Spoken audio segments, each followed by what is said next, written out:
এখানে রাজ্যে 49,368টি school, primary school, শিক্ষক নেই। সেখানে পরিষ্কার জানানো হচ্ছে 2,215টি স্কুল। বিকাশ ভবন যে তথ্য দিচ্ছে, শিক্ষা দপ্তরকে বলছে 2,215টি প্রাইমারি স্কুলে শিক্ষক শূন্য। সেখানে গত 3 বছর আমরা টেট পাস করে আছে, আমাদের নিয়ম না দিয়ে ভর্তি করা হচ্ছে। শিক্ষামন্ত্রী এই কথাকে তীব্র বা ধিক্কার জানাতে হবে শিক্ষামন্ত্রী বাড়িতে।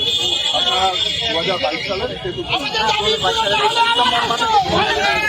আর আজকে সেপ্টেম্বর মাসে 2025 পুজোর আগে আমাদের ইন্টারভিউ নোটিফিকেশন চাই। আর শিক্ষামন্ত্রী বলেছেন 2 দিনের মধ্যে শূন্যপদ জানাবেন। 2 দিনের মধ্যে যদি শূন্যপদ না দিতে পারেন তাহলে কিন্তু এ যাবৎকাল যত আন্দোলন হয়েছে এবার কিন্তু অন্যরকম আন্দোলন বাংলাদেশ। আজকে একটা নির্বাচিত সরকারের কোনো দায়িত্ব থাকে না, মুখ্যমন্ত্রী কেন এত উদাসীনতা?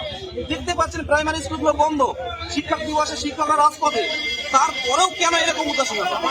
হস্তক্ষেপ করুন।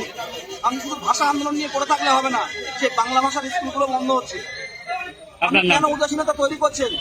আজকে বাংলার হবু শিক্ষক আমরা, সরকারের প্রকল্প, সরকারের কোনো কাজকে বিরোধিতা করা আমাদের লক্ষ্য নয়। আমি নিয়োগ দিন 50,000 শূন্য পদে প্রাথমিক শিক্ষক নিয়োগ দিন, সব ঠান্ডা হয়ে যাবে। না হলে সামনের দিনে কিন্তু বড় আন্দোলন দেখবেন। বিদেশ কাজী 2022 প্রাথমিক পেপার দিন হবু শিক্ষক।